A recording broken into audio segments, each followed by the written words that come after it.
Hange ko lau, ko fai e live, pia ko mate telefoni, ko ovare ko mate telefoni. Me aku ngaya ai kai ke whangawe ko aunga, Ka ko hange ko lau, ko aro e me ania, ki tua, pia ai me ako e nai tonu ke ngata pe iau, voku toko ua koe ni ko ukolose.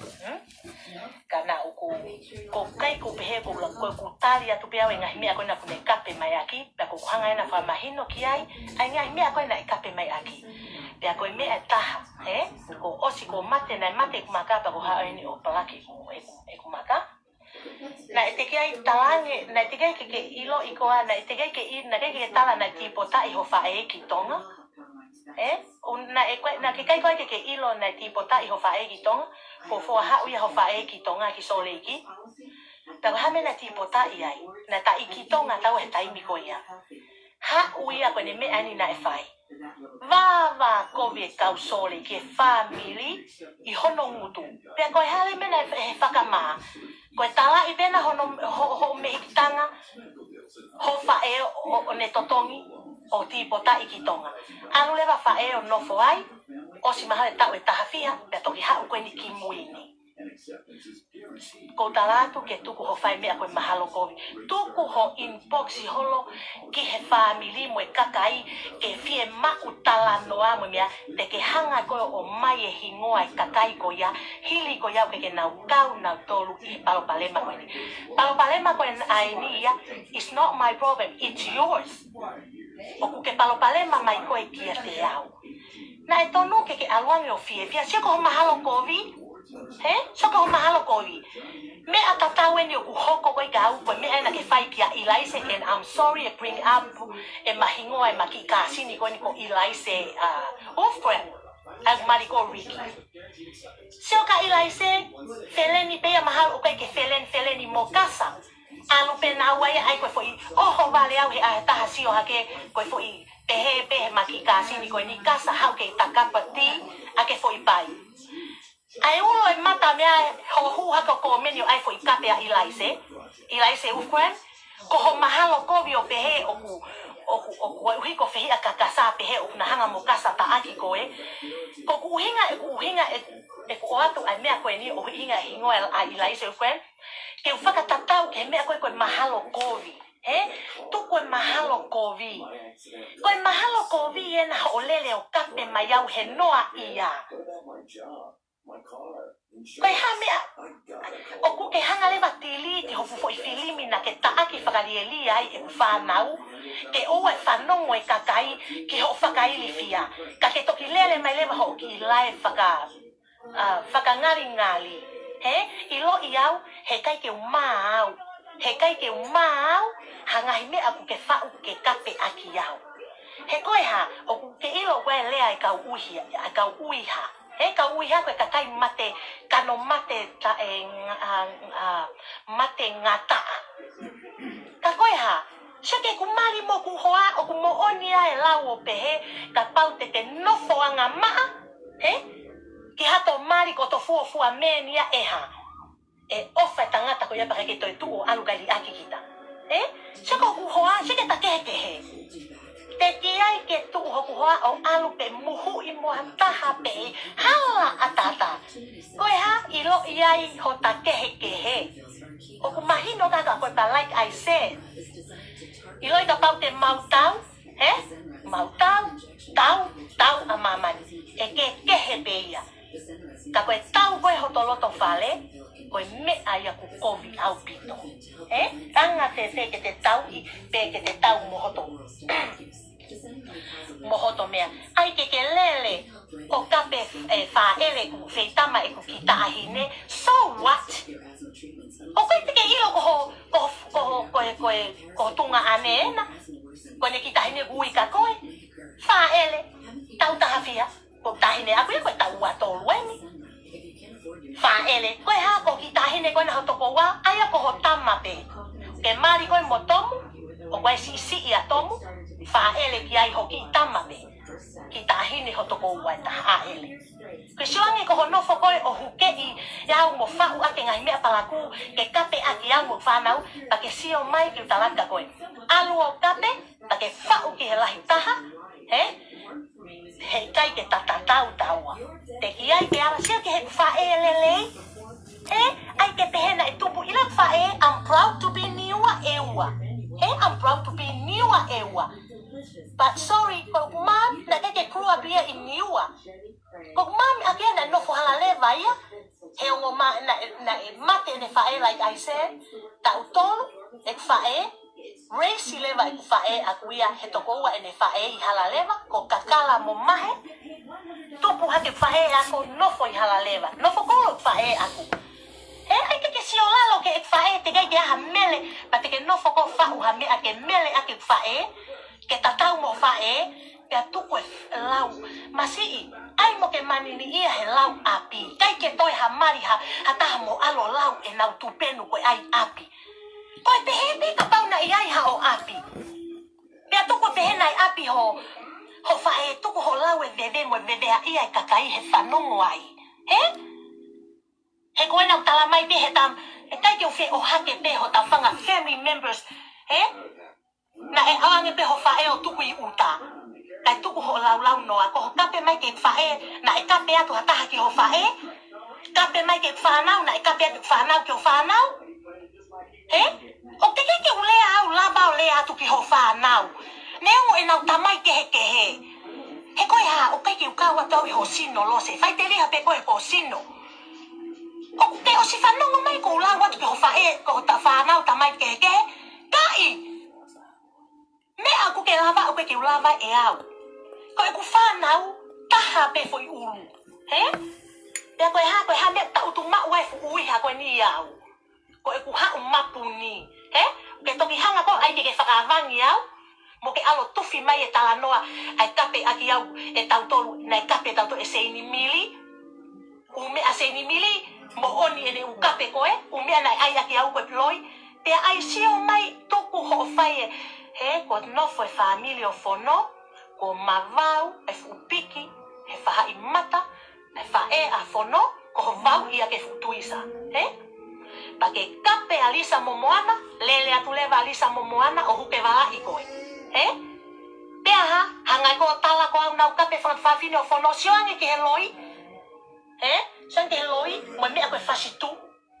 Ko au, nau toko taha, kana e a ko I au he whae, ai mea keu ilo.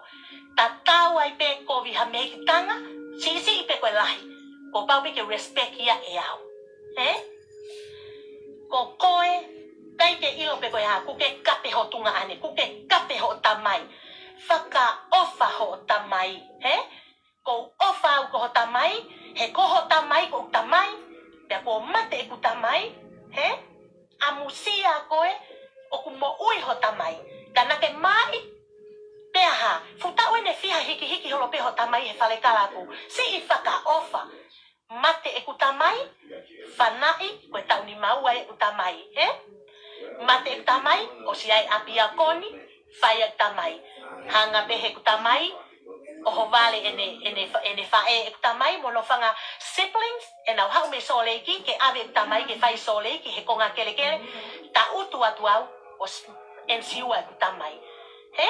Ko e ku toko taha ia, toko taha koni, te ki ai ke u alu au kole, paanga, kole koloasia, ko ho loto kovi, ho lele ange pe ke fupati e ku tamasi I, kai ke loto koe ke sai hake ha mea hataha, pehe pe e koe ko ho mea pe a koe opsai taha, ko au, kai ke u ai au ke sio mai hataha, o pehe u laka ha aku mea hane mea kai.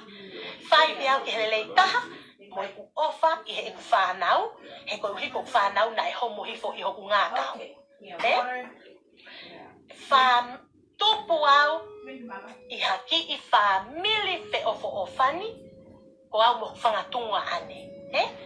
Kai ke aha kutunga ane e whaka ofa I tonga, ko hai hataha whia ilo mo woki tonga, taimi koe a tonga, taimi koe a tataka mo tonga, ai pe kakai na ilo I tonga, kakai business, kakai ha ilo I penau to, mahino penau to luia.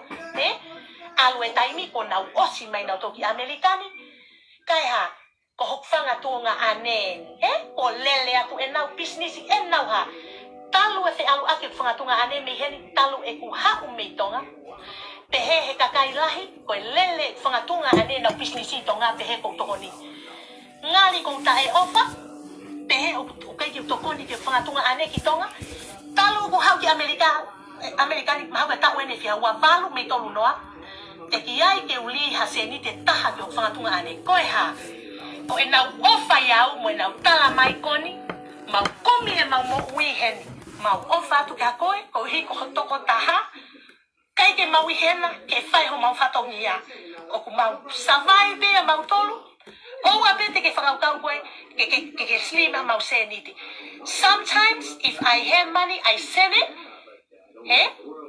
ka koe tuku koe ni o ku ilo pe ia he taha ka kai imu taramo tonga o ku tuku koe ni o ku laka nge whangatunga ane e mea whakatunga whakapaanga i awen o ku nofo i Amerika o ku tukunga whakapaanga i Amerika ni o fusai au pito ka whiunga pe ia mo e ako e mataahine university mo totongi ho maapi mo umea o kai ke ma whakaofa maua heni koe ma o kai ke pehe ke utanoa paanga ka kou ai ke ilo hoki i atamai o pehe o kou whakaofa o kai ke whakaofa au ke oku whangatuonga ane ko e nau tamai ki ofa nau piso pe katoa mo Palestine steak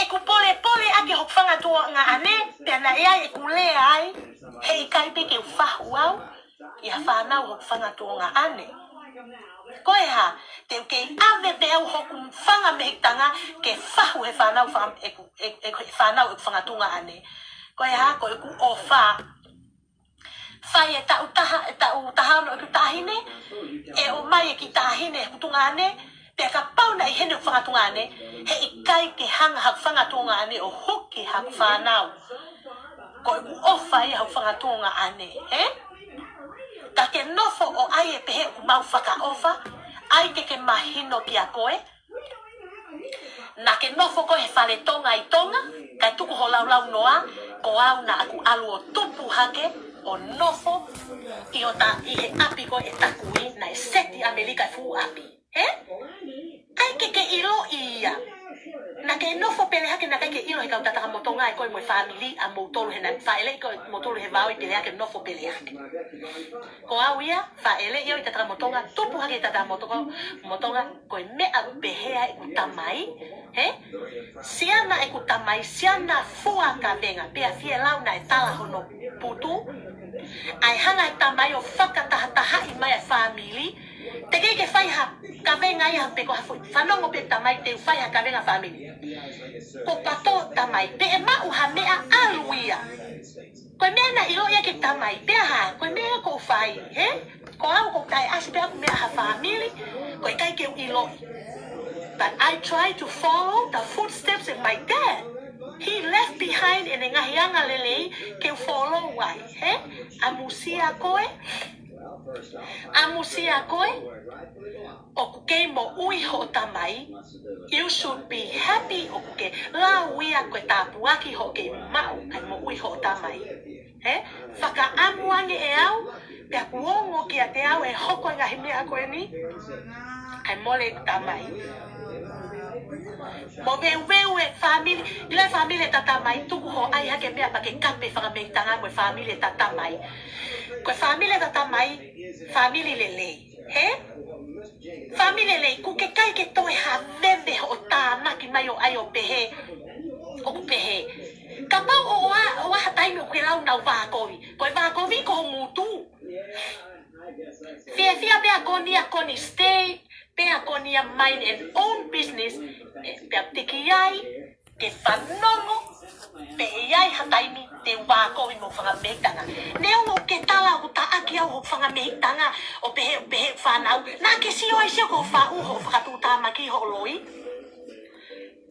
tōku ho whai e mea koe tuhu holo pea oa te ke hanga o mai e kakai me tua o si lau mai ho nau hingoa na amahaya na e mahanga laui tōku ho tāna ke veve koe i longa na ho si whā takai holo moho mahalo ko vi o kukelele o fusi mai ho nau ngahi hingoa ke nau kau i ho palo palema ia mo ke whakapiko-piko. Ko nofo o la wa te fukakai kono ke palapalema mo ia. Ko ho ngahi best friend is used to be best friend. Pea kua tā i to oua koe kou manawa si i pena whakawha ia. Na atoia i ha taha kune tā i koe pake mate o whakaofa. Ka kuke i loi. Koe ta whele ho live mai ko kape mai ka te au. Talu ho lele live te au pehe ke off with Facebook a. Off with Facebook a he wiko osi. Kong toki oni hake pea ne po Facebook a. He? Ko ai pe, ko whenga pe ke na maha ko si su pe tene lau. Pea ko hange koe lau. Me a whainga taa. Ke kape ke he whanau. He? Pea tuku ai pe, ka pau wheita mai ki tahi ne. He? Koe me ai a mamani. Whakamalo au ki ai. Kai ke uma e a whamalo au kai ke wheita mai a ka hano whae tangata. Pe ko hano tunga ane, pe ko family members. That's why ka pau na ka pau kana hoko ha me pe ko me te worry ki ai. Eh? Me ana ton ke worry, ke worry ki ai. Pe ha, o feita mai ki tahi ne, ko ai ke ha, ko mai kai. O kai ke si fie mari tahi ne, te matalange no fo pe o tau hi hoki pepe. Nai eke ki ai he ki tamasi pe ko no feita mai ki ai tamsi tonga mangoti pe fie mari kai ke fisi fie mari pe tuku pe ia ka pau feita ma pe tu ko ai ke ha ko fa mala ia I kai o fu kovi au pito ai me a ko ni o hoko na ko me a kai ke tonu ke alu ke Facebook a he ko ho ai fo ke alu atu ke tahange ke ta asi lu ke ta asi ta tau ke pe ta drama queen. Hey, kai ke drama queen ya. I'm not a drama queen. He kui kai ke drama o kai ke no fa to pose o ai lea ki hata mo pose fi. No. Talunga nge mo koe ke toki hava mai ka kai pa ke tuku ho fa ngari ho fa o au ke kape ke hai mo hili ko ya ka ke na ko via na to. Ke na kai he o te ke pū mai e kakai ke si kau ho nau hingoa pa ke ai mai a hai mo hai he koho ki snake e nau ke hu holo inbox holo mo mea ka nau tolu ke nau homo mai mo talatu na ia haku lau ka nau tolu hili ko ia ko koe pe ia te hange koe lau neo me ta mea koe nuku whai mo lai mo pose o fika aki mo au mo me a ko ni fai ko tali ia to me a ko na ko au ko hau te o la wa te me a ko ni ke lau mai ka ko me a ko no ko tala tu neo mo eni ko me a ko na ton ke si ai o te ke lele ke Facebook a he kai ke tamo no he kai ke tamo tu ke mate kana ke lele ko ke Facebook a ke kape ya mo fa na i he ata lo ake ha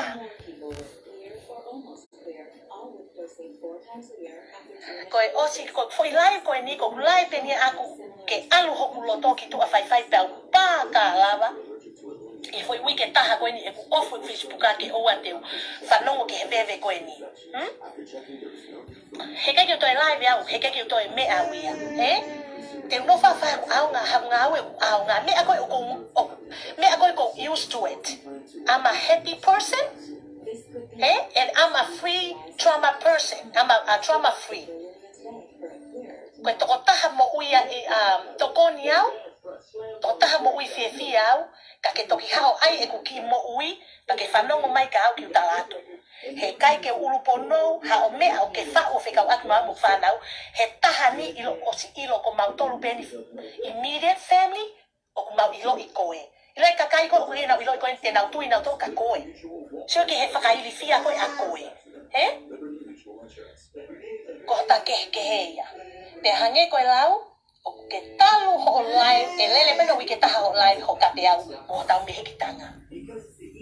O to foi huma pia na aku ke talatu e mea kona ke kape mai a ki au, ke uhanga o talatu ke utali atu pe. Pe atuku ho loi, kuo ilo he kakai kotoa, ho faele ko fae tangata, ka tuku ho tuku aki ko au. Ame fe, te kai ke alu ho kuhingoa ha mea pehe. Pe a kapau like I said, kapau ku mau tau. Masi, aku saya ku mau tau mau tolu we kakai ke. Kai fo hake o hatu peke he loto fale e pe. That makes the difference. Ko kamata ke tuia tu mahala kakai ka koe. Ka pau kuia ha taha drama i e Facebook a. Koe taha kovia, koe taha drama ia. Ka ke talungan, ke hau, ke live mo kape mai ka au ke hau o whae fo i live koe ni. Pea ko tahan ka koe osi ni ke te live ia ia. Ko hau pea tu kua te ngai mea na ke kape mai a ke kia mo tu kaki. Pea ko talatu ke a koe a mea koe ni mahana ke fie mau ki talatu. Like I said, ko whakamotu mai, whai ke ha, he ke ta motu ke he mate. Ko ita, ko ho ita, ko puhi e vewe ki tua, ko ita ko ni o puhi vewe ki tua, ka te taha. Pe ko ha e lolo ante ta sai. Pa ke toki ha upeta, whakataha ko ha e mea hoko, pui umi te ai o ta whesi o whake o ta umai, pea osi o pehe anga e mea. Pea ka whai e mari koe ni tamasi i, ke utalatu ai lewa, whakamau e tamasi i November, mari lewa tamasi i February. Kana utalange ke tolo ate whakamau, ki sepi te matau fo ou. Pea ke hau ai, o pehe anga e ofa, ka te ofa whalongolongo o te aluma te tokoni, ka oa te tala na te tātu o kore. Ai ke kehe, ko awia o kuia ngai tokoni lahi au ke family, but I never behia hata o ko whai hatokoni. Koe ha? That's why I receive blessings. So ke ko tae whakapiko-piko? Ho nofo o ai e kakai ke ai ho nau mea o tā mai kakai ku ke si whakaaunga i ho nau ngahi hingoa. Ko talangi ka nau tolu mō ofa mai. Tene hanga o kai ke mō ilo e whewhine. Tene whakaaunga i ho mō ngahi hingoa. Ke hu aki o pehena e tau lau mwe hamea. Kai, te mō homo ki ai. Ka te malelei tene ta aki mai mō tolu. That's how she is. You guys don't know her. I know her really well. Koe mea taha, koe mea koe whakangari-ngari he Facebooka, koe mea ai o whakatūta maki. Ai whie whakangari-ngari, ai e pōsi ke whakaofa ke pehena e kai ke mea. Hili ko ia we he whakapo uri ai atamai. O ku kovi pe koe ka koe ia, e ku ki pōsi. Koe mea koe a ako whaiton ke hau whie ai. Mea koe a koe, anu atu au whie pehe angai family. Did you hear me o ko lau atu? E ku tokoni, mo e ku whakamole, mo e ku haki ho whaafu ke mea whanau. No! Koe tālungange mo fo ilai koe ni ke uhanga o atu, koe o atu ko ho kape mai o pehenau, ke tāpuni mai hamea. No! Fu whai e mari ho tamasi i, fu taimi mamawhataha ia koe ai ngai whakamole ki Hawaii. No one, none of our families went to their wedding. Ko haina e alu, koni, koe ha, afford e koni, ke ko ho kole, ke o alu atu, o ai e keke ho foa, pehe angai mea, ke o alu ai ke koe mo au, te atong ke tāpuni le vai ngutu. Neongo is 5 cakes, but do you know the worth it of the amount for keke ko ya? This koe high class ya e ku keke. I took 3 days off work, na osi vacation ni. Taimi ko ya ko ku kasi ni ku ne whaai mau pe e ku hotele i he Marriott. Na keke mau ha discount. I just go on my own he ko taimi ko December ko taimi mama whai a Hawaii. I spent $1,200 for only a hotel room for 4 days. Te keke he ke lau mai ai ha mwe ha tuku ho whakalanga lea whakamalo au ke whaniri o tu kolo. He nau whoaki atu e koloa. O ke hangai o mai e lau te au mwe lau nima. Ai pa ke pehe ko toksio he lau te au. Ko fu lau te au e na nau lalanga. Na walea yo lalanga mai me tonga ke whai au ta ua tahine mo kolo. Ai pa ke pehe ko koe pe uia hau koloa. Tuko ai ke sio lalo ke pehe o ke kalanga mo ke live o ko ulu te fua whakaofa. Ulu te fua au ka kai alu au hau whakamehitanga me soreksionga ko hanga i manu. Hau whakamehitanga me soreki ke taua tahine me osinga e whakawhai whekau. Hau ia ko ostuka te lau nima mo whawha mo whalawa mo kumi o tuku pe i apini ko si ave manaua honga ia ki au. Ho hau o ke au, ke uto e mea ko ha mea ane mea ka naua, o kai ko hakusino ke na kai ai, o si mahino ki au kai ko hakusino. Ka koe mea koe nei a ko i au ki ai, he mo lelei koe e ku ofa, he fefine ofa au, koe mea na akufai ai. Lele mai hoko mo mehekanga, mo na lau nima, mo na whatu wha. Ai ke tau toi lau koloa, pa pehe kakai o kuia tau koloa. Hala ke aha lau koloa, ka ko uhinga mai atu, ai mea koe ni o ke po lau mai ai. He? Tuku ho ai ke pehe, o ku pehe a te whakamekitanga, o ku pehe mea.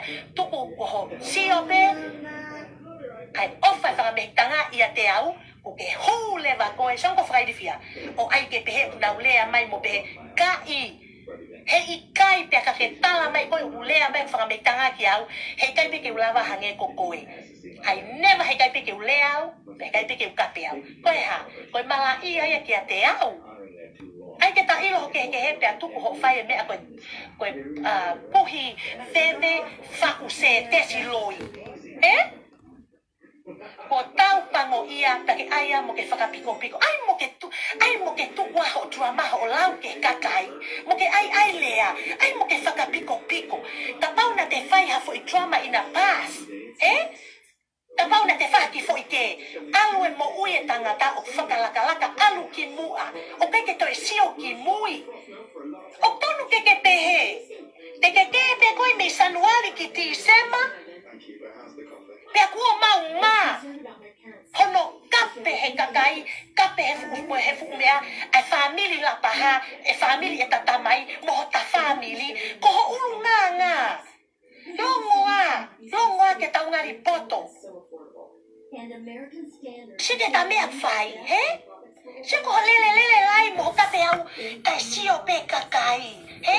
Mo nau whaka ofa ia koe, hange koe hafu whaka sesele. Ko ha ko nau toi sio mai eni ko ulai batu ko ha ko hange mo hafu whakasesele sio kai ke ilo e ko he ho whakasesele ka pau e tuku ho mea koe telefoni moe mahalo kovi ila ka pau e tuku ho mahalo kovi I think I take a sai lahi mo ho telefoni na osi ko ilo ilelei koe ka pau nau tui atu ko ho tā mai o tala mai ho mo talo pale ma ho mo woti mea whakamole taimi because I don't even know them I know some of them and I don't even know all of them why do I have to listen to you ke nau ngahi whanau mo ngaya ko ke sio be ke haki posi haki return missionary o ki ta e kofu ke tā mai kau ko e did you hear me? O ko talatu, o ko reply ha mea no, koe ha. None of my business. He koe kai ke ilo atai takai koe ya. But I'm telling you, if you don't stop, I don't know hano pehea hoki musical life a koe. I think alo whakatomara. And you know what? For life koe ni, loto mamai neo e ngahi mea ku seni mai hanga he sio ko hopoto. Ho hanga unfriended whanau ko koe pena ke add friend mai pa ke add friend mai ka nau toi Facebook a pa ke hanga ko blog ka nau tolu ka ke huo live mo kapi mai nau tolu. Ka guess what? Hanga he whanga hau nau whanga ki I wheleni o tag mai ka nau tolu ho o mea whai. He? Sio hangi ko whatu tā maki ai ku whanki I whanau e nau ofa ia koe pa ke ofa ia nau tolu lau ka nau whanau. Did you hear me? O ko lau, o ko mawhauhi a fo story o whikau aki mo whanau mo saili mo mea. No! He koe ha. Koe blood is a blood. Ai ke tala ho lai koe na pehe koe toto e toto. Tuku ia mo e loi. O koe ke mo ngoi koho toto. He koe ke kape koho tamai mo tunga ane. Mo tau whakamehitanga. Koe na ko ke kape kai ke whai pe aha o mea ke a ilaise. Mo e kakai koe. Ka ke toeanga pepe ho hakapa mai. Ke kape mai kataua o tatoko ua heni. He? Ko koe pe, ko familia I tonga, ho mo toko ua. Nau nofo ai, te au nga ati nau toi tonga mo whangatunga ane. Ko tau ai tu tai toko ua. Nai tau te kafe ofo o whani o pehe anga mea. He? Whenga lahi mo na aku, ka he mo ni heke kia tahaya e whenga ke tatau, ke whakatoli ai I ho fie mau. He ku ke heke horo, moho ngai whakaili fia mo ni. They don't know you. I know you really well. and our immediate family, they know you. Eh? I don't know who, eh? Ho tame hiki tanga, ko hui ko kape ya. Man, no matter what, she's youngest. Out of the 14, your dad is the oldest. No matter what, hasisi ang mehitanga, but it's always be a mehitanga. I respect them. Even though ho fau pehem na ulau, I know, I don't trust you. You make it up. I know you. Eh? Koe ha, tuku ho whakaaunga e family ke pehe unau mea. Kai tike ilo kai hanga talatu e family unau inbox mai mo nau ta mai koni. He kai ke toi poto whiwhineia. Eh? But I don't bring up in our name. Tuku ho alo tāna ki mai hingoa e kakai ke nau ha. Invo ai. Sio ko ho poto, ho hanga ai nau to ke nau invo ke nau mai o ko meni pe hanga e hai. He fu fefine kona ko seini mili na nekape taua. Pakelele o mai e tā mea seini mili a aku moe o fetuku mai ki ho pesi. O kuke roto ke walo fetuku mai e tā a au mo ho ankolo mo mea me pesa seini mili o fukotuku he pesi. Sio anga ko hano ke ho anga whakarielia. He? Koe mea ke roto ki ai. But like I said, ko e tape heni, ka te tawhesi o whakipe, te take i toto pe, neo mo ke motuhi mai a. Ai mea koe ni na tonu ke tangata pe i he telefoni, tātu au, koe pehe koe solova i tua, te ke hoko wani ho lai moe, baka pale ma koe ni, no, right after my son's party, e kusio koe ko ki ngahi post, ngahi status, peo tātu, I try to avoid bringing it, ai ngahi drama koe ni ke Facebook a, people shouldn't hear ai ngahi rubbish koe ni. Koe hau, nau rewea ia nau tolu. O kuke ilo ko hau, ai mo ke whakapiko he tae nofo no i he drama. Ai mo ke whakapiko. Man, alua toa tisema, sanuali tisema, teke drama pero mi sanuali tisema. Ho o whakangari, ho o kapetuku, oh my gosh. Go bring it down now. Hoku level lo ke wa hifke tatu unga tatau I foi hu live with. But I just answer atu I ho ngahi. O hanga pe o tali atu ai ngai mea ko na ke live mai aki. O tu wa ki ya u fa ko be ko tano no. Wa we ke fa tano au. If I say something, I see it with my own eyes. Peko mea pena wilo tonu me hotau family members me hotau fo I loto I mea. Ai mea koe na tonu ke ha ke tāpuni I hifo. Ai ke lau sia ko whakasesele. Ke lau hake o to'o hake ai putu e tamai I hoku hoa mo e mate ai tama a se misi mo salo te. We ho lama o ta aki hake hingoa e takai mei wha I toka. Ke lele ai ho live. Mea koe ke lai mai pe koe ki au ka ke lai o hake ke pehena ke hao tāpuni mai e kutokoni ke heo ma we ai o ma tu a afono e na fo I pele au o ilo I pe ia he ka kai folo ai taimi koe yo fan ki ka kai koe ni na toki o mai ki muini mai nau kina na to te nau trust na to iu ka kai pe taimi koe te nau ilo au na tike pe heka toko au mo fono o au ke feitu na e ai peta o tako whae na heka holo alu holo no le ohi au ke aho koe nau mari ai ma tau mea mo fono tau taha mahina ono te gai ke uma mo fono te gai he koe ha na e gai ke mahalo seo whaiwa ke au koe tala noa te itina whai peo maloto whale oa te ke ai ke whau ha ke tala noa pehe nau ha na e talatu e ha tuku ho bring out the garbage only faki kakai pe koe te nau tui ka koe na kai ke nau ilo he taimi koe ai ke pehe te ulpuno ino no kona ulpuno ho ngahi whau story o whai mo whakai I whia ke whanau ko koe o ton ke alu ulpuno o fulo to I family o ke toi hau pe koe o atu pe ke fulo to I family like I said wai ngahi mea lahi o whakapiko ke toi tala noa ki ai ke mai e hami lau mai mea me tonga tu koe lau noa koe toi ai mea me tonga ke ha tau mai ki Amerikani pakapau ma o tau ki mea kuke au mai mea I tonga take mahino ke kulea Ko koe nai no fo fale pola ko koe na ke no fo he vao. Ko au nau ela fu api koe ni koe tau mo matu ana tupu ake koe na osi mai ki heni na to ki mulini. Kau tupu ake au he api na mau e fale fo bathroom America kitchen everything. Ko hatala no aloi na ke no fo pe pele hake tu pe me pele hake lele mai koe ki heni o taha koe ki Americani. Tuku ho ai ke kape ke whana family e tata mai. Ai ke ilo ia. Kape ke family e tata mai. Ai ke ilo ia holea anga. Ke family e tata mai koe malo mate e takui. Tamai e tata mai. Ke tasio ai Amerikani. Ke kapau na ke mate e takui. Ko ta nofo tu pe tonga hei pa te usai pia te unof pia e fu api. Ka ke nofo ke pe pele hake e fu api pola. Ka tuku ho lau noa. I'm proud. My mom, she's a Niua ewa. I'm proud. Okay, pehe ko ma ia Niua ewa. Pehe I grew up my mom. Man, I wish my mom grew up in Niua ewa. But she grew up in Halaleva. Ai ke ilo ia. Kai tuku hot fire me ko talanoa. Te ke alo fo ila fika atu mo talanoa. Ke fa na tahau mi tonga ko tatau fiaya. I came when I was 17. Piau hao, tau mano fo sole. Piau mali lele, kati mai tamasi neo na lahi kakai na eva mai ke au. Kana na kai ke whakamatu ai, ha upe hoku hoa eva mai kau, whanongo ai ne tamai, tako e na e rua ki si ope ne tamai ana i kau, pe aloto i kau, kai ne ilo us eva ma whono i kau.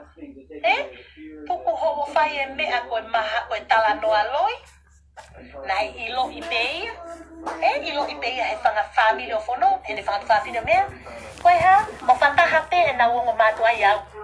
Koe fo i pere, ai te me tau pe he. Koe fo i pere awa se miski oa. Pea koe no fo i ofa anga pe ufoha. Choanga ke ho, ai ke hau whaka mo veu i e family o whono. Ke hanga e family o whono o kape tau tolu. I ho ngutu. Pa ke lele atu. We ho vau ia ke futu isa e mata koe no mele. Ka koe si fo i piki koe ne mata toko ua si o whono. Fa e a whono o whono ko koa ia. Koe si malo, koe si mea he me e telinga. Koe fo i piki o hopo ki tua. Ho alu! Shoni ko hoa ngai manu. Ka ke tala koe o kou hae ke family o whono. I never say anything. Because I respect them. Ho hanga vau ia ke futu isa i whare lotu. Shoni ko hoa nga kovi.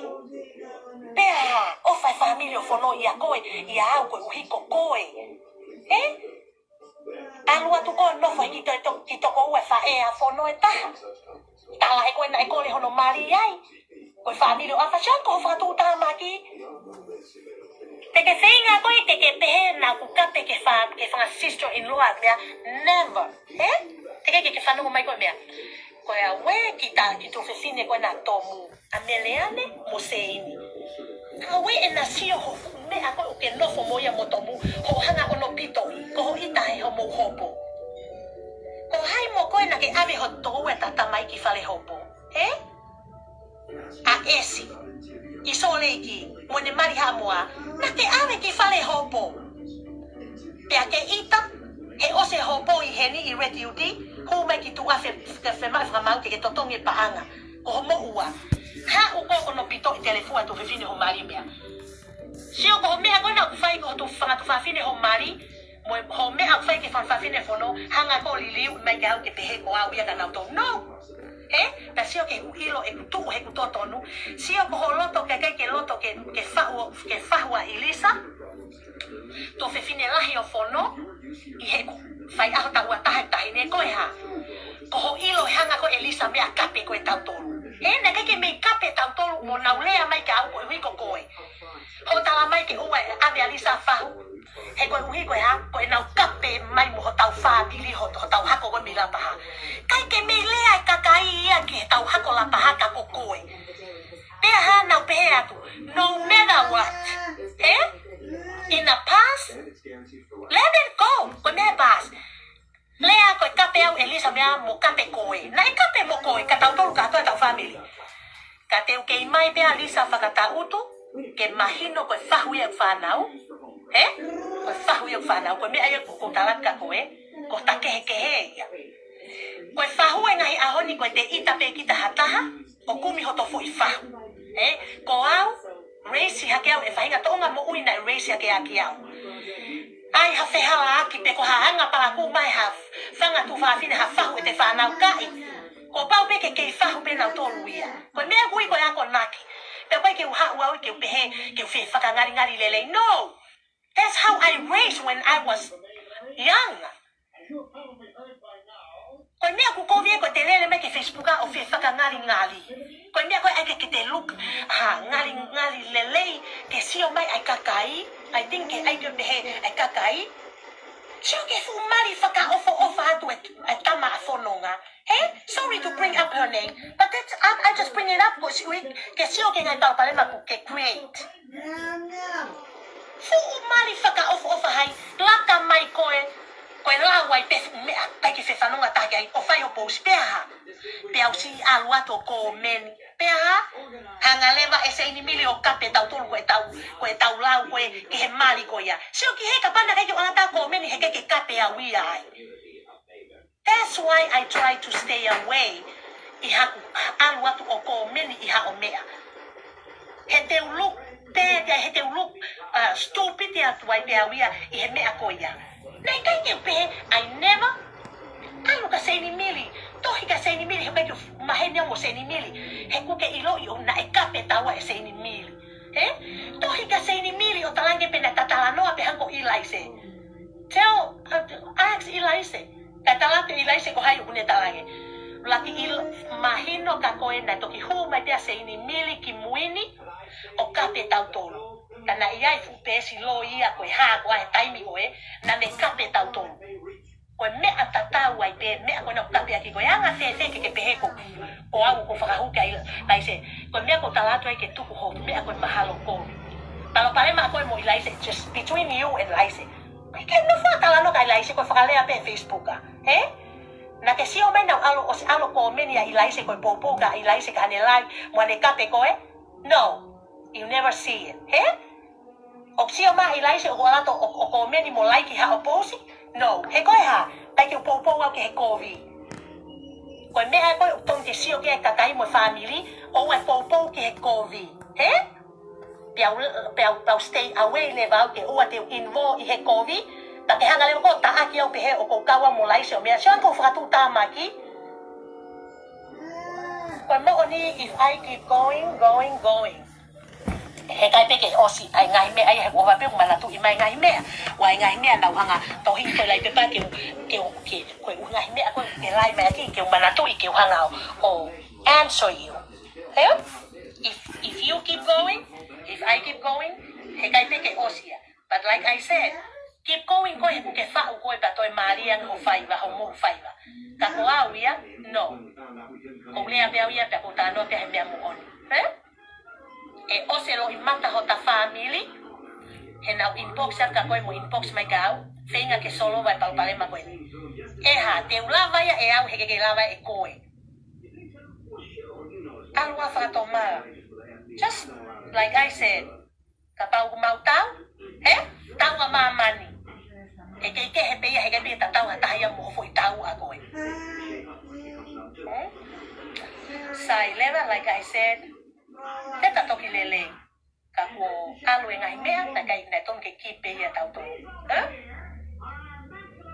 ko mea ko pehata ke tu ko yo fa wel ai loi ka te lea leva pa te lea i mea toto nu mo mea ko te ilo ki ai okay I have today is my day off na pehe na ngawe anea si pa alu ku ki family mo ki bebe mo ki leka ki tahoe that today is my day off and I have a lot. I'm a busy person. I'm a very busy person. Work 11 hours a day, baking, and helping out. I don't have time for trauma. I don't have time wasting my time. If I post on Facebook, I just post it to myself. I can post it out, ke uhange ko ko elose, for tu mea ko ai ke lau ke hai no. Ko fahinga natula real. O te ke hau tamai o ku ke kala totonu. It's not your kala totonu. Tala, tell the truth. That's not your kala totonu ya. Don't try ke look.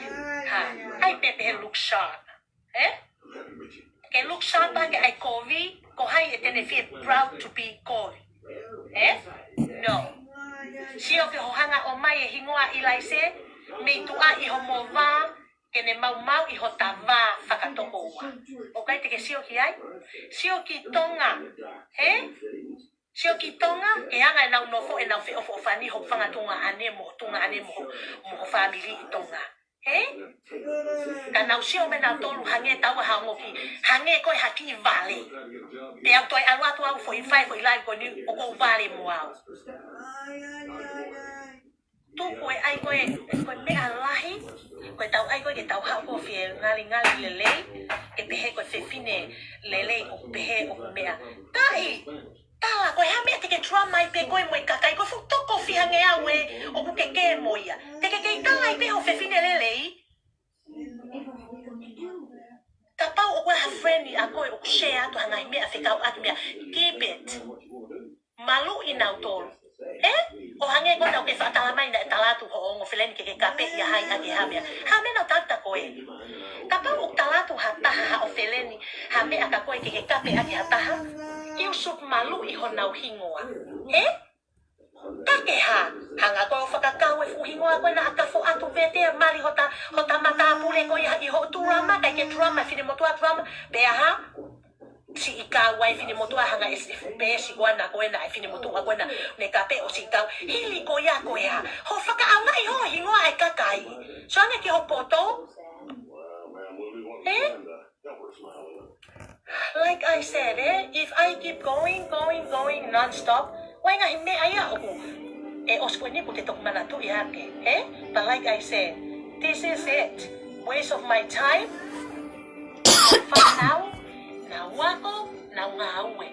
Upai kite hau kita lau. Lau ai ha mwe ha. Ai ke ilo iho me au kelea aki. Ai te ilo e family o fono e nau fetutaki mai te nau ke iongo I pe nau tolo e whanau a aku he koe upe ke moutoto patuko whaulo I ka nau tolo. Hoia we whakapoka ilo hoku hoa ai fo I live koe ni I lower myself ke wapi fo ke fefine koe ni. And my kids, even though they saw your post, mo te ki mai ho ngai mea ka nau tolo, they very upset. And they say you fake. Why you bring up my kids? Ai mo ke tuku ho whaka me a. Koe mea koe nuku ke lava koe ke lava e au. Ho mea ko e pe koe na nai hu mai pe futa masi I koe na mo whae tangata o kape I koe fu Facebook I ho live o kape ko no mali. Hawe e ku whaka amu ke ia haku moko puna. Ai o whavale pe hange pe haku moko puna totonu ai ki moko puna koe ni avika tu akalau mo uki inisi. Hange pe ia haku tamana whaele I wanoaka. Ho tae ofa ho moko puna ho talamai o whekau ke to e hingoa. Hawe pe koe whahinga mana wa whewhe iau ke mau. Me ako ho poto ho ai ke look sharp mo look asilelei ki tu ai. O sia te mari ho foha, ho tā ki a vikaliu ke whakafoki ho lele, hawe ho foha ke ngafi. Ta ke lele o toi alu ke api koe o vikaliu, o whaoa mai ai ngafi me iai na ke foha ki. Sioange, ho kai ke ilo ho mea ku whai, Pea tuku ho whakaau nga e hingoa kakai, I he mea koe ko drama. When you become a drama queen, pe koe ko pe drama. O te ai koe ke drama hata ke hanga fusi mena to. I know you. O ke os inbox ya kahai. Ka pau na hata hai o kana ke sa ia iau. That's how you are. O ke os inbox ya koe ko koni na me hema ka ha. Homo mai to ta ko ya hili ko ya. Na ke ha me pe he ya. Sio ko fatu tamaki. You are real snake. I know you. Okay. Haya we. Hange koe lau. E kita lahi. hokumari. But like I said, it's I pick he o ko hauleva o lower myself ke toko ua koe ni ka koe mea ina tonu koe nauta koe ki ai ke masolo vai tua kai kai ki fe solo vai tua ha uia lele Facebook Pea, like I said, I he kai ki toi live ya o si penia aku live alu ki tua ai mea koe na ne tukua ki mo mea koe la he ka kai nau si ke mai koe hai uhi nga koe hai palo palema hili koe ya kai ki ha palo palema fo i mahalo kovi ha ua ilaisi ke mea pani tamsi itaya kapea mukfana cha ke fratuta maki he kai ke itau fana mo mai ke ulea tu ni pe ai ke ilo hok family mo mea ka pauleva o iai hataha o wa hataha o va mo hataha just ko e pe mo to taha ko ia o ate ai ke to e kau mai ai ke to e fusi mai e ko e mautolu ke mauto e to faha i mo ko ke mauto ko mea pe ke si o ko o kusi ko me ni mai to taha ko ia I ha maulai ta pe ko Facebook ata mau ko me ni atu ai I he kai ke mau kau mo papa ma o ko mo tu ka ki e mo to mau faha mo sio ke fratu ta ma ki ko ai me ko mahalo ko vi kapau ko trauma asa loss mo ilaisetes between them o kai ke tala noa mo ilaise o kai ke me he ko ha o kai ke ka wa na business Koe mea mau tonu ke tau ilo koe tau tonu koe kakai, mata tonu koe ni mea. O kai ke tau kau taha bisnisi hataha. Kai oa ke sio pe alo se o palpale mai mo ilai se pasio mai pe pousi mai fini motua I ha mau mea a ak mo fanga kasini ko itaya tala ku mau. O mea se ke mea koe whakatu ta maki. He kai ke hanga ko ai ke mau wa ko vi mo kakai o ku ke trauma mo ya no. O ku kai ke tonu ke te he anga ia. Tu wa anga hange hakauleka. Tu kaya nga kauleka mo mai me ako me tonga o to ai hanga kauleka talana ha ai pa hanga ko me ako tonga ko e funky ke ko e kauleka tangi na tonga pe mai na fu mo hinga palan pe atu e na ya ha fu mo hinga palan ko na ke hom se ke ngai me ko ya me ai kauleka ko ko e o ke hanga kauleka hili ko ya ngai me ko na ke te he tonga hili ko ya ke fu me te he tonga ai pe ko na ko tala he fu pesi ko na ko se ni mili ko na ne kape tawa ko family pe pele hake mo family ko na talange ka ke tu wa ki e ko e au ke o kau mo se ni mili ko ne hanga kape au te hanga fe feli ma ku kau mo ia sio ko mahalo ko vi Hoia we tu wa e ko ente u live back mole tai mi he me ko ni Hoia we ko hi fole va o se tane tai ni Okay, bye-bye.